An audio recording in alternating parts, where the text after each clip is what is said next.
This is the After Party, live with Kim McAllister. Pick a couch, grab a drink, and settle into the conversation.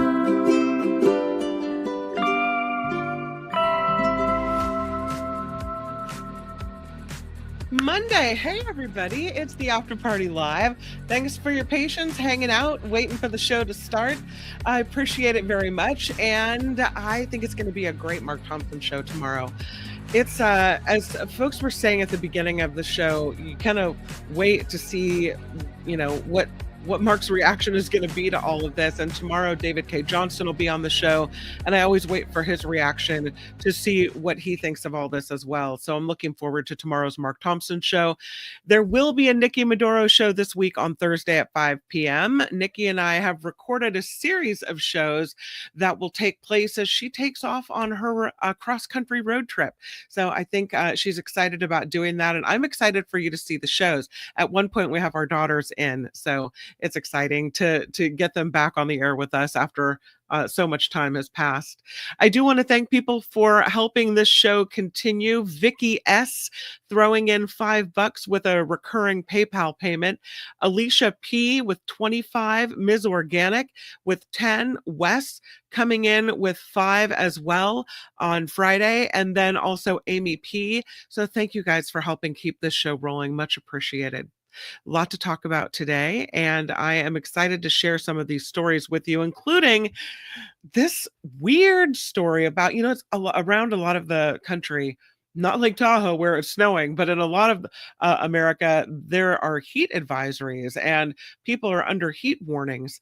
There is a story out of the Midwest, Missouri, where extreme heat caused a roadway to buckle, and a car that happened to be going along the road ends up hitting the road right as it buckles and goes airborne. It's just crazy. You could be rolling along 1 minute and everything's fine, and look what happens. Yeah. I think they have it coming again. And the car just goes flying. Other people then see what's happening, and yeah. The car goes up. That's a surprise on your afternoon drive. And then several other vehicles come upon this buckled roadway in the heat. This man happened to be filming because he said he saw the changes on the roadway happen. And right before the roadway really buckled, he started rolling tape and then caught it right as this car came over the lip. Crazy. This is in Cape Girardeau that this happened, right near a bunch of car dealerships. Oh, there's a bunch of cows. That's always nice. Happy cows. We don't know of what state. But wild, yeah, it's things that can happen in the heat. There is a story of this parrot who somebody taught to say very, very naughty things. I have kids. This wouldn't be the right parrot for me, but somebody would absolutely enjoy this parrot. Already, I think they've had a lot of applications come in to adopt this parrot. But again, it has to be just the right house. If I didn't have kids, then I think I could learn to love this guy. He's apparently very polite. A lovely parrot. Just has a pretty nasty vocabulary. They call him the R-rated parrot, who's now seeking a forever home. This parrot is 20 years old. A lot of these parrots live to be 100 at least. So this should be, I think, for a forever home, it should be someone at least in their 20s, right? Yeah, to give them the best chance at having the longest person to be with them, because they bond with their person.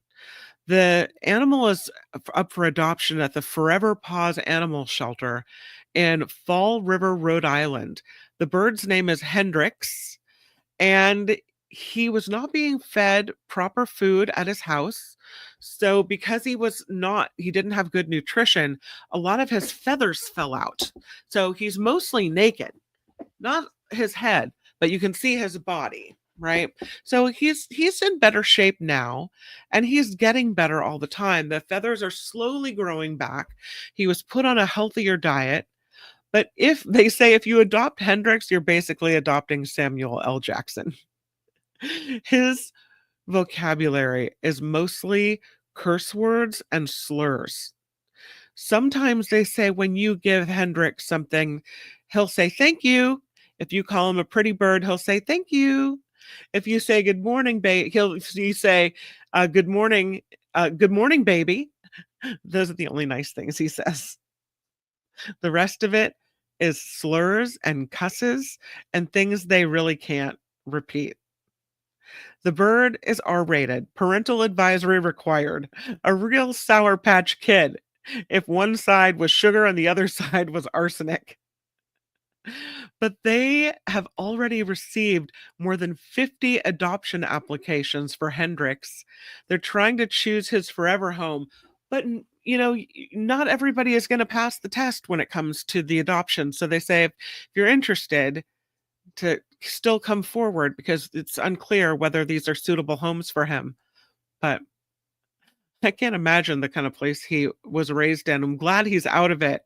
But man, Hendrix, I don't think you can weed that vocabulary out. Maybe he'll pick up, if he's in a nice home, he'll pick up other things that he'll say more often than the nasty things. One can hope. There's a new kind of scanner for people that need to find out what's going on with themselves. They call it pioneering.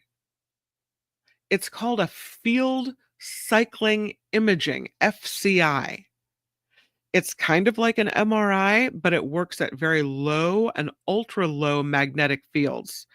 The researchers say this machine is capable of seeing how organs are affected by disease in ways that weren't previously possible. FCI. I think we're going to be hearing more about this. Field cycling imaging, FCI. Researchers at the University of Aberdeen and National Health Service Grampian have been awarded £350,000 by the Scottish government to generate never-before-seen images of glioblastoma brain tumors. The hope is that this technology will improve treatment and quality of life for patients by investigating a new way to scan these tumors. Glioblastoma, usually a pretty deadly brain cancer. It is the most common, the most aggressive type of brain tumor. In the UK, more than 3,000 new patients are diagnosed every year. Half of them will die within 15 months after diagnosis, even after extensive surgery, radiotherapy, and chemotherapy. They say they've already been found, these imaging, these FCIs, to be effective in detecting tumors in breast tissue and brain damage in stroke patients as well. The full body MRI scanners were invented 50 years ago at this Scottish university, but the FCI scanner is the only one of its type used on patients anywhere in the world. It can vary the strength of the magnetic field during the patient's scan, acting like multiple scanners, extracting more information about the tissues as well. They say that the tech using the machine can detect tumors without having to inject dye, which they think maybe some of the dye can be associated with kidney damage and in some cases touches off allergic reactions. So for right now, they're testing it on glioblastoma patients.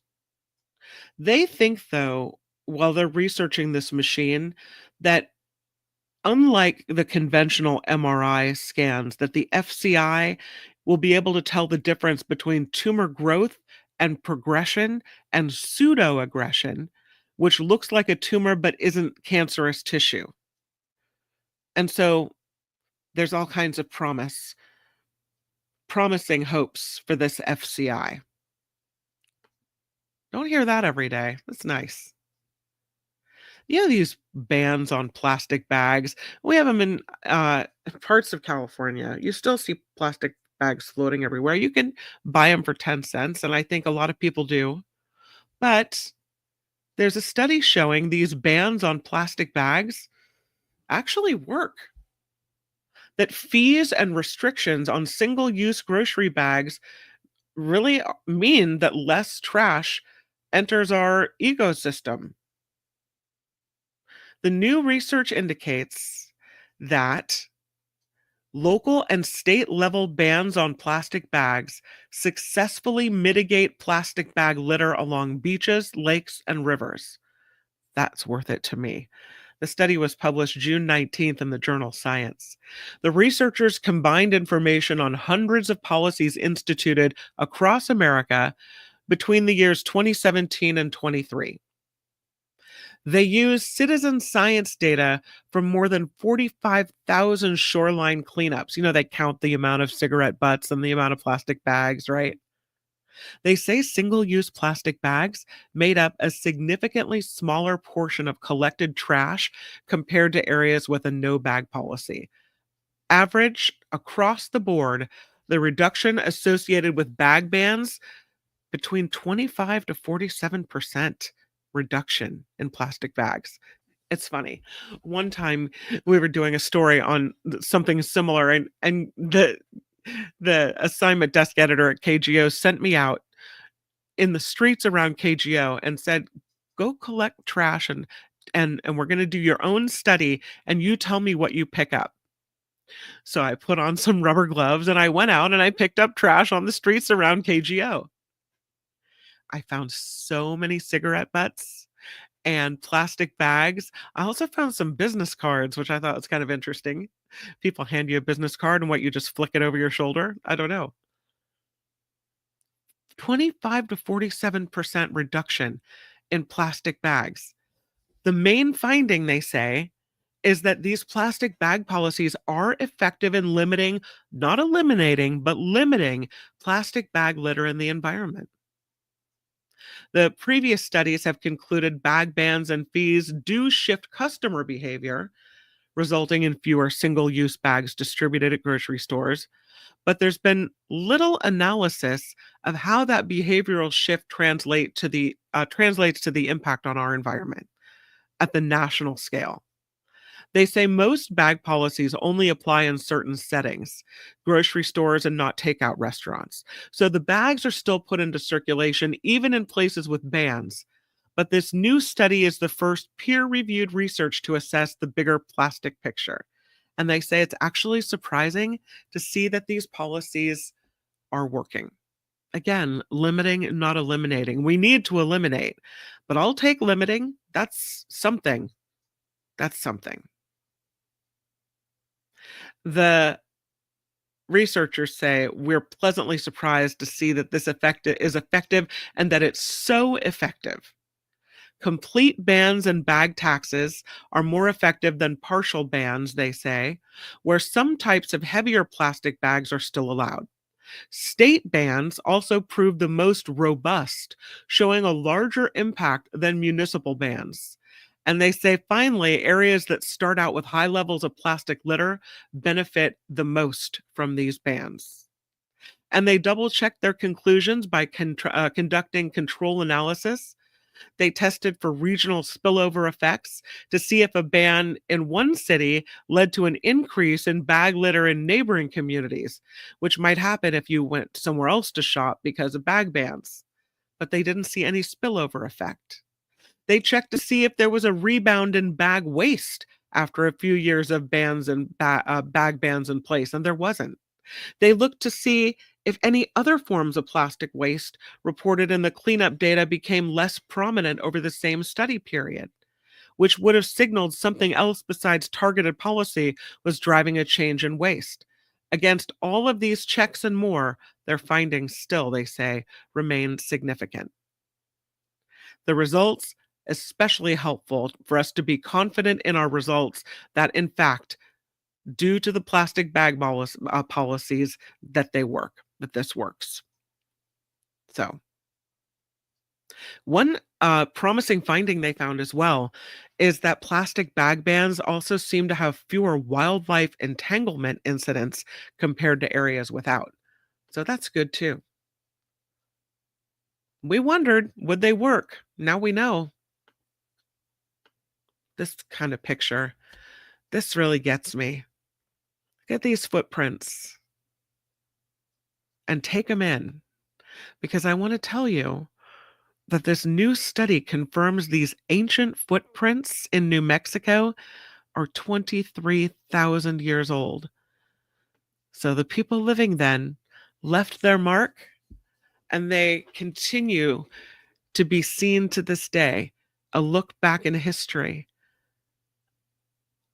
I think that's so cool.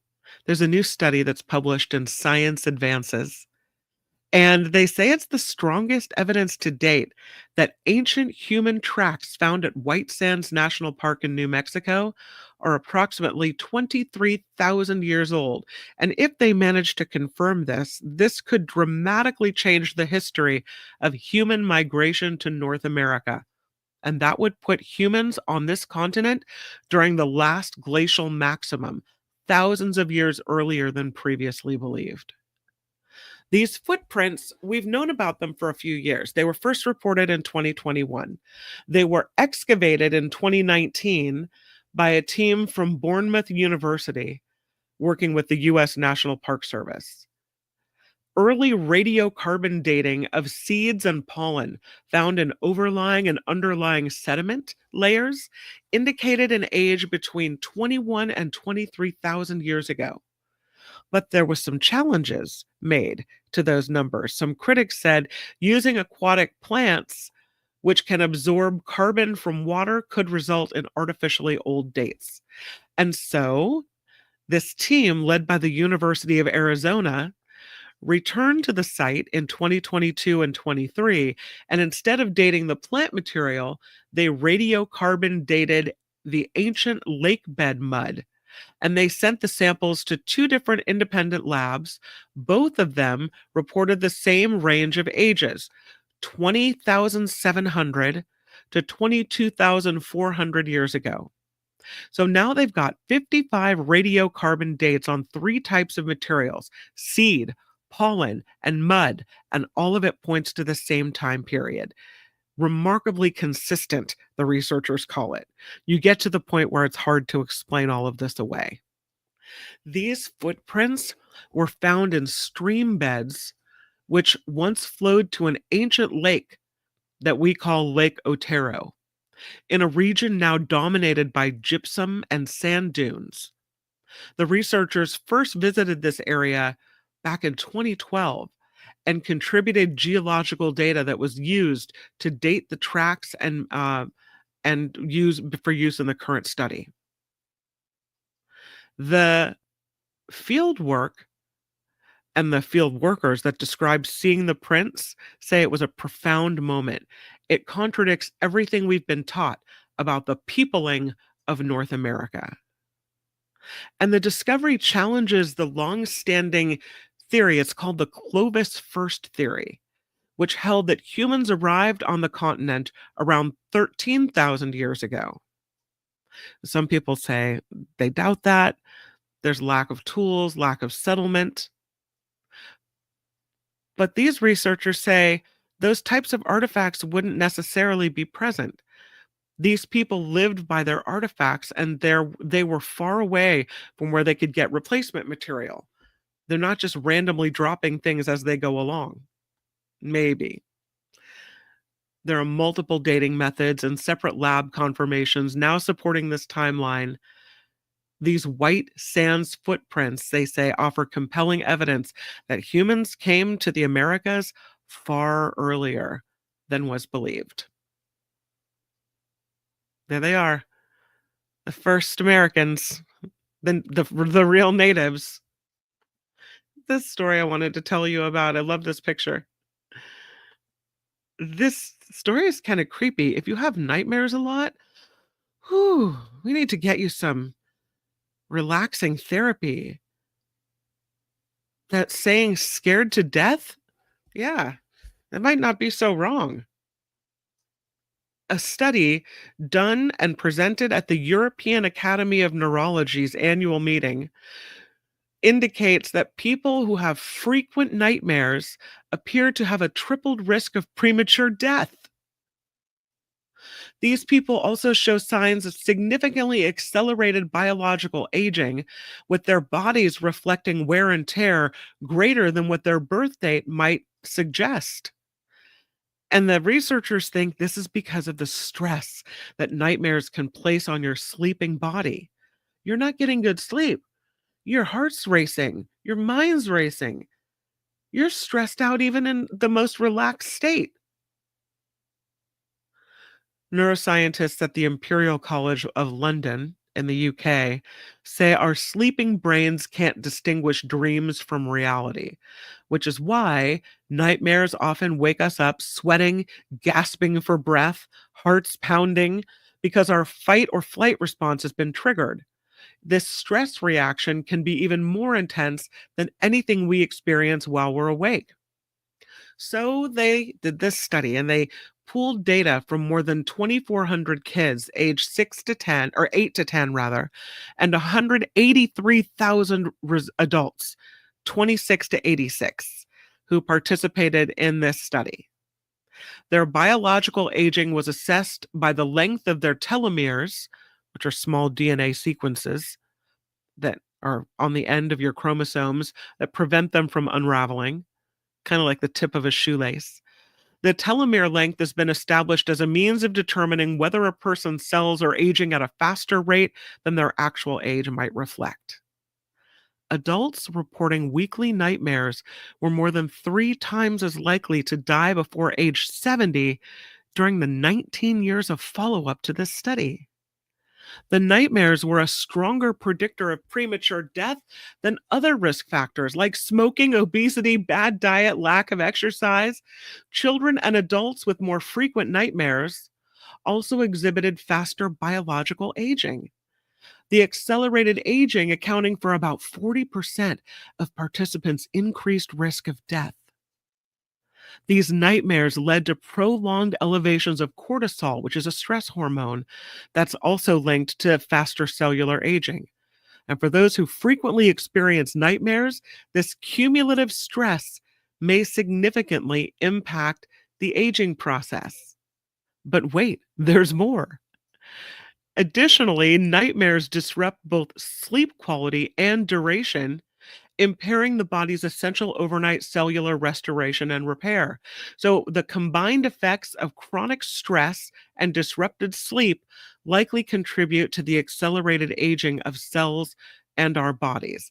And frequent nightmares appear to affect everyone about the same, regardless of your age, your sex, your ethnicity, your mental health, doesn't matter.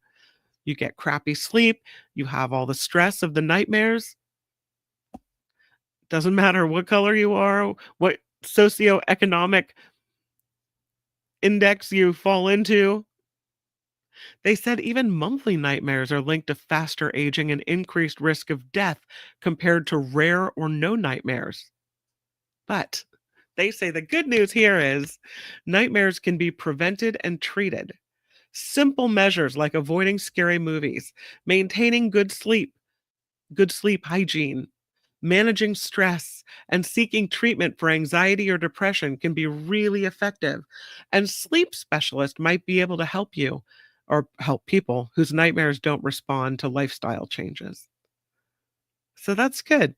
Again, they presented this research Monday at this neurological meeting in Helsinki. They still need to get this all peer reviewed. So interesting. I don't ever remember dreams. Never. I mean, I'm sure I must have them, but I sleep really deeply and I just don't ever remember dreams ever. So if I'm having nightmares, they're not nightmares that wake me up and I never remember them. So must not be that bad. Who knows? Heather says, I used to have a recurring nightmare when I was little about fuzzy creatures chasing me to try and brush my hair. Oh no. John Doe says, making my enemies have nightmares all the time. Come on. Mama says, I have recurring nightmares that one of my kids drowns. Oh my God. Yeah, that's really scary. You have to release. You have to release that a little and know they're going to be safe. Get them swimming lessons, prepare them, right? Do the best you can do. You need to take that stress off your body and your mind. I get it though. After my incident with Jacob in Monterey, oh, pretty scary stuff. Uh, okay. People are my nightmare, says Rhonda, usually around falling badly, then realizing I have no pants. I have no pants. That's a nightmare. Vanessa says, I remember having a nightmare as a kid that the Babes muffler statue came to life and was chasing me. I have to look it up. Babes mufflers statue. Just see what that looks like. Oh my God. That's frightening. Yeah. I can see that this would be the stuff of nightmares. I have to show you guys the Babes muffler statue. Are you ready for this? I mean, come on. I can see exactly why she's freaked out over that. Look at that. He looks sinister. I have never seen one of those before. He's huge and sinister looking. He's got a mean look on his face. I totally get that. That is the stuff of nightmares, Vanessa. Now I'm going to have nightmares about that guy. Come on. That's scary. I get it. Babes mufflers. You guys are funny. Nola Fidian says, I like my flying dreams, but I don't have them as often as I'd like. Yeah. I was a waitress through college. Those stress dreams are terrifying. Tammy says, my childhood nightmare was a Perry Como Christmas album rotating over and over and over. Mindy Lee of the Babes statue says, that is a big, big man.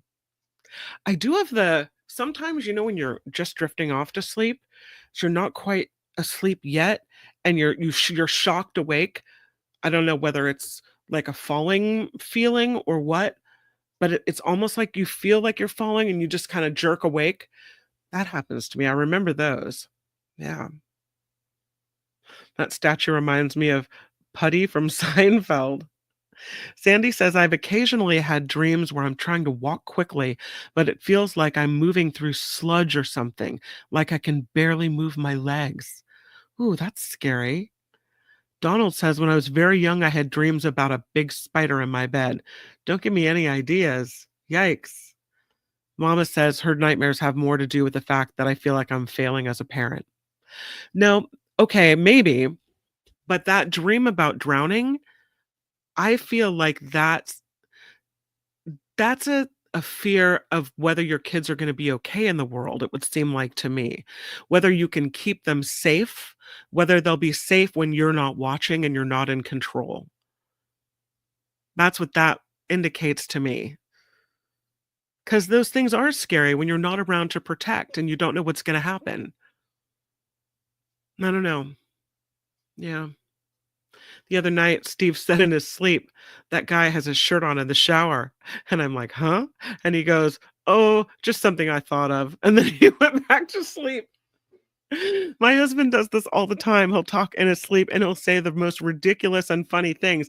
And sometimes, like you, I'll say, what do you mean? Or I'll say the same thing back to him. And then he'll say something else. And we have this weird conversation. And I'm so amused by it all.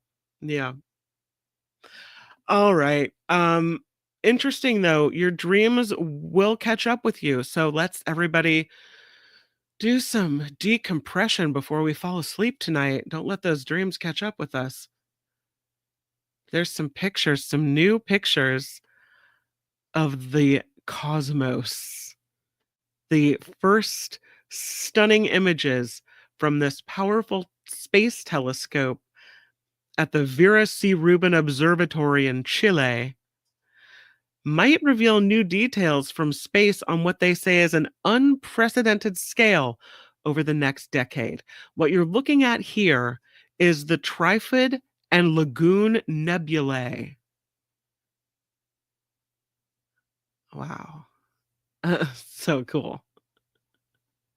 The scientists expect this telescope to chart thousands of asteroids that haven't previously been identified. They think that it will discover within months whether there's a ninth planet in our solar system. This image shows a mosaic of the Trifid and Lagoon nebulae, which is a star-forming region 9,000 light years from Earth. It's another picture. These are galaxies that are pictured in the Virgo cluster. Look at it, looks like spinning galaxies out there. Really, really interesting. This is thousands of galaxies in the Virgo cluster, and it's just a peek at the cosmos. This observatory is funded by the National Science Foundation, which is an independent agency of the US government. For now, right? The foundation's chief says they expect that this will capture more information about our universe than all optical telescopes throughout history combined, and in exquisite detail. It'll be scanning the sky repeatedly for 10 years to create an ultra-wide, ultra-high-def time-lapse record of our universe. Scientists in the UK are working in partnership with US teams at Rubin to check the images and look at the images captured by the telescope. So they're going to be releasing more information later today on some other images that they have found. We might see those tomorrow.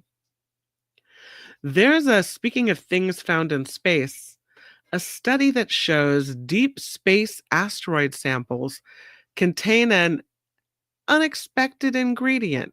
Kind of, they say, like finding a tropical seed in Arctic ice.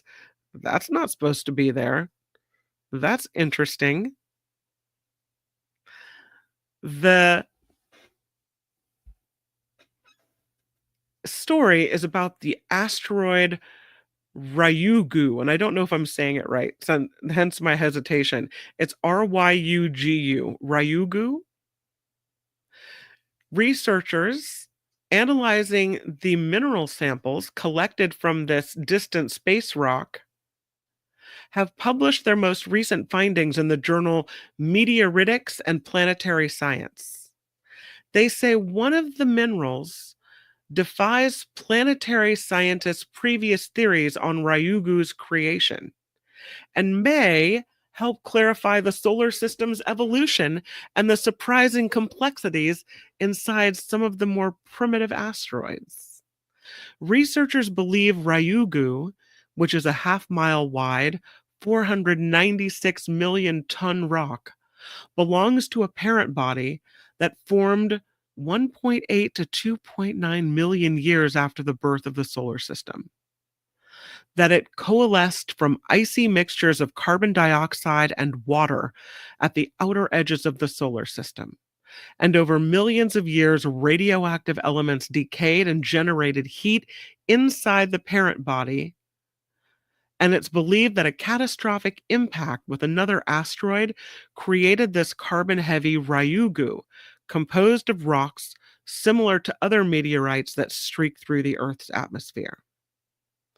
But they say, well, some things found are commonplace, and satiate chondrites are not.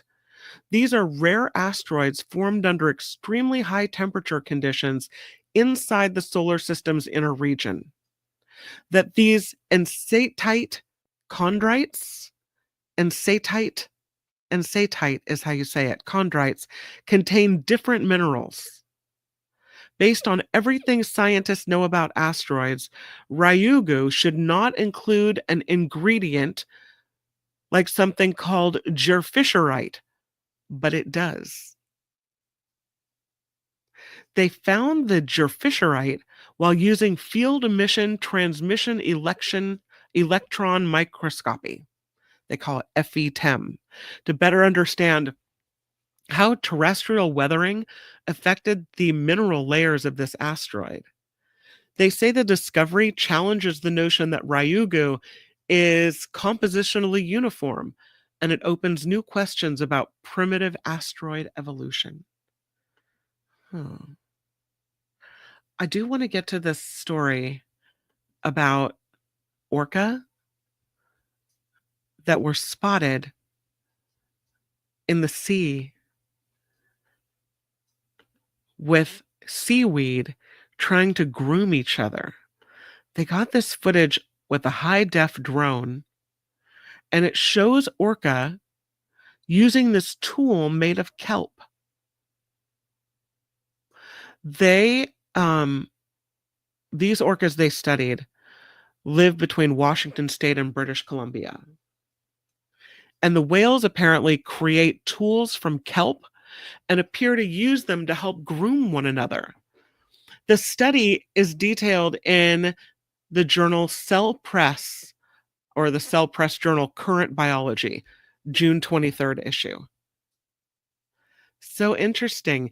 The tool use in animals, we know, shows a higher level of more complex social learning, like learning from past experiences as well, and that using tools can indicate a greater mental flexibility, social learning, and teaching transmission to another animal. Also, adaptability. The orca,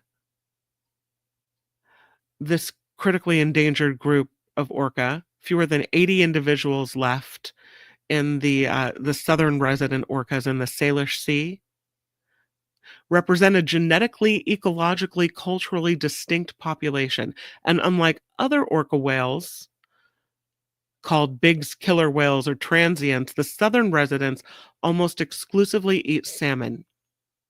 They tried to learn more about their social behavior and foraging techniques, so they put up a drone and used these aerial surveys to collect information. They started it last summer, and they got a new drone with an improved camera and much higher resolution, which allowed them to see this behavior for the very first time. Researchers observed several instances where these whales appeared to create tools by breaking off the ends of bull kelp stalks, and the whales then pressed pieces of kelp against a partner, rolling the large seaweed between their bodies for extended periods of time. The behavior, called allokelping, is similar to allopreening, or grooming another individual. They saw this behavior in resident orcas across all social groups, both genders, all classes. They found whales were more likely to groom closely related whales or similarly aged partners. They said there was some evidence that whales with more molting or dead skin were more likely to engage in the grooming, which means that it's some kind of maybe massive exfoliation procedure. The research indicates the kelp play could serve some kind of exfoliation function. When you see the videos, the whales make it look so easy, but when you really think about it, the researchers say, using any kind of tool when you don't have hands or any hand-like appendages is crazy. They just use their teeth and the momentum of their body awareness of where their body is in space with their partner. I have to play the video for you. Let me see if I can get it on the screen. So interesting. We didn't know they did this. This is a new development. Thanks to drone footage. Here's what it looks like.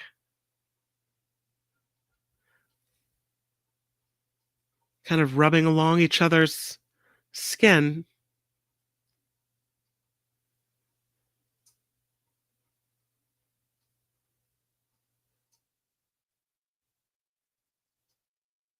They're so beautiful to just watch.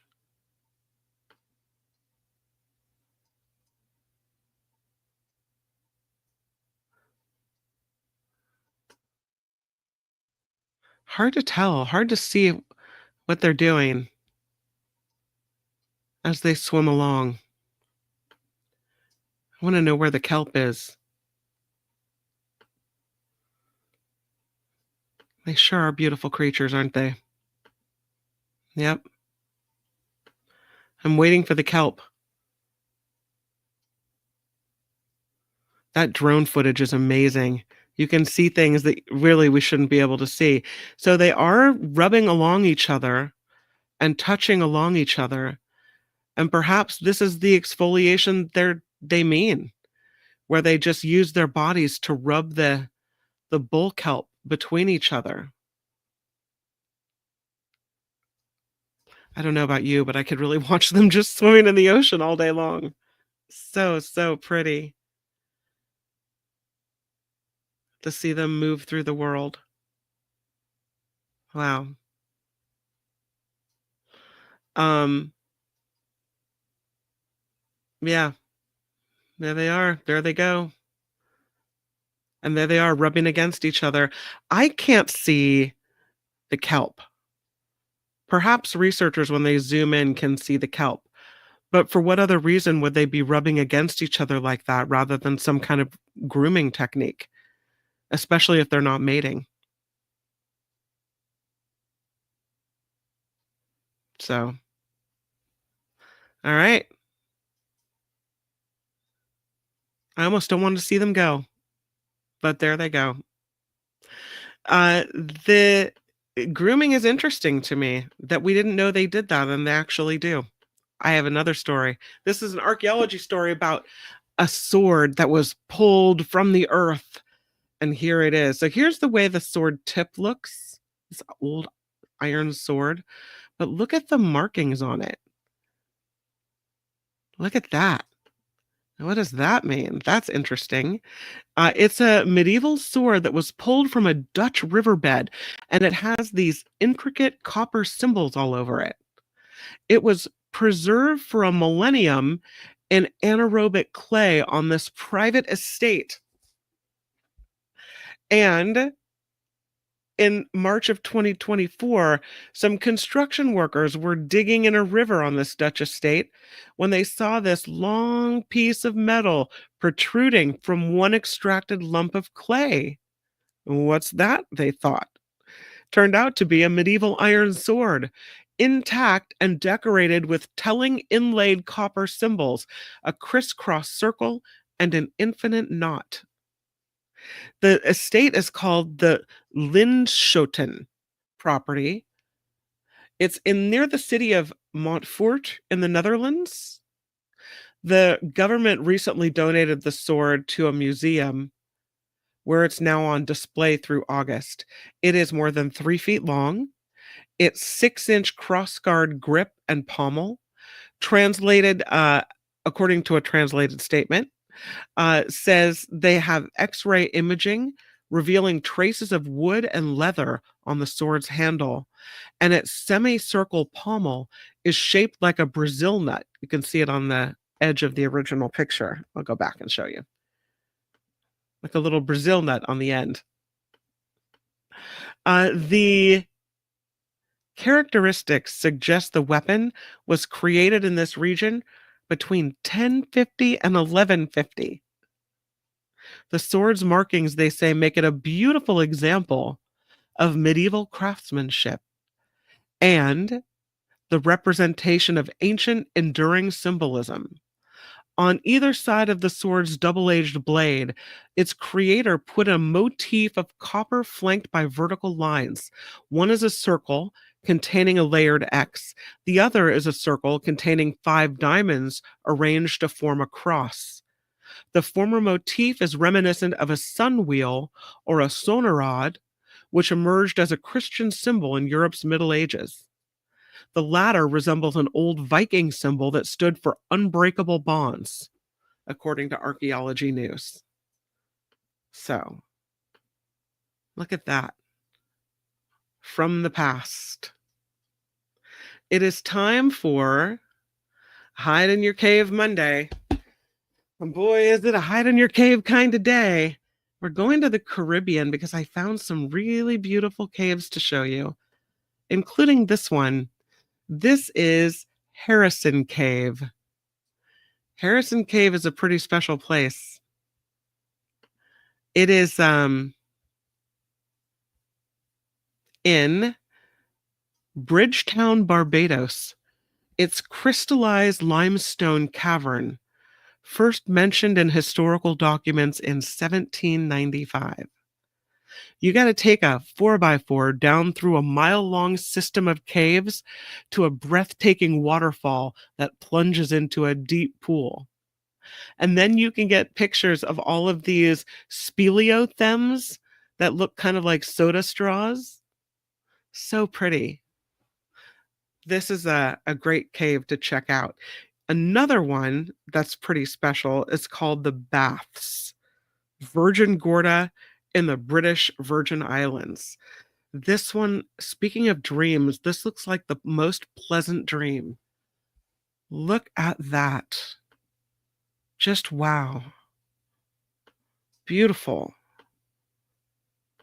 This is the inspiration for Robert Louis Stevenson's Treasure Island. The baths are a geological wonder. They're made of unusually shaped granite boulders as large as 40 feet in diameter. They are the result of molten rock trickling up into the existing volcanic rock layers and cooling into these hard crystalline granite pieces. The boulders are so big, they create 3 caves in the gaps between them. You can walk around inside the sheltered areas and even take a dip in the warm Caribbean waters that pool here in the caves. Speaking of 3, here's 3 caves in Belize City, Belize. I have a picture of that one too. That's 3 caves. Looks like one to me, but it's part of the 3 caves. The 3 stunning underground caves in Belize's jungle that you can visit together make for a spectacular adventure. First, you hike along the elevated bridges to reach the open-air cave. Then you trek on to the largest cave, Jaguar Paw. And then you're following the same paths that the ancient Mayan shamans used to take. You'll float through the narrow passageway on an inner tube to get into the dark night cave where there are light river rapids. Beautiful. How about this one? This one is called Hato Cave, and it is in Curacao, and quite a history to Hato. Hold on, I'll show you a picture of Hato Cave. Quite a Hato history here. Something happened with my picture. Here's Hato.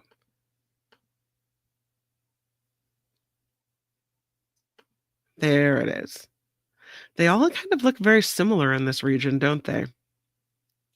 This is a city, near a city, that was Dutch influenced, but ancient peoples have left cave drawings behind.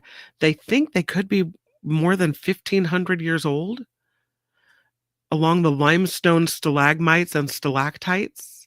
You can take a tour here of the Hato Cave in Curacao and get a full view of this majestic island nation. How about the Crystal Cave in Belize City, Belize? We've done lots of crystal caves, but this one is pretty beautiful. It is home to the most extensive Belize cave system in Central America. This is Crystal Cave, just outside Belize City. It has a complete frozen waterfall column, a sacred Mayan lagoon, and a glittering dam. So beautiful.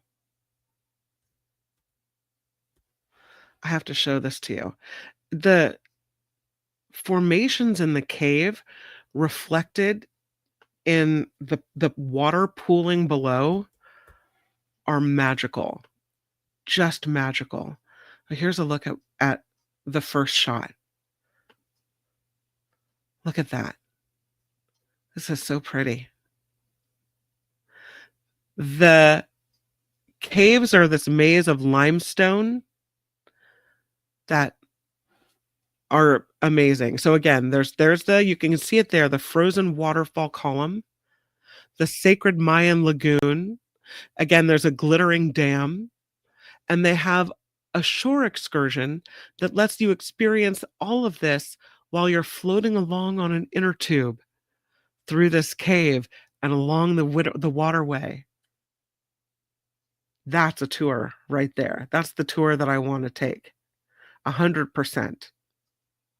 And there's another tour system in the Caribbean, this in Falmouth, Jamaica, called the Green Grotto Caves. And it's named after the green algae that collects along the wall. This Green Grotto Cave in Discovery Bay, Jamaica, has limestone caves made up of interconnected passageways and crystal clear underground lakes. No wonder it's one of the more popular attractions for people to go see in this area. That's again the Green Grotto Caves. That's Hide in Your Cave Monday. Just a little check of what's going on in the caves of the Caribbean. I started looking for caves that are behind waterfalls, and then I ended up finding these caves. And again, it's Harrison's Cave and the Baths. It's like something out of a beautiful picture. And 3 caves and Hato Caves. The Crystal Caves. They're pretty. All right. That is our show for today. Tomorrow is Travel Tuesday. If you have any thoughts on where you want to go, you can check in with me, Kim at theafterparty.live. Don't forget that I believe Heather still has her 2 beautiful cats. 1, 2, 3.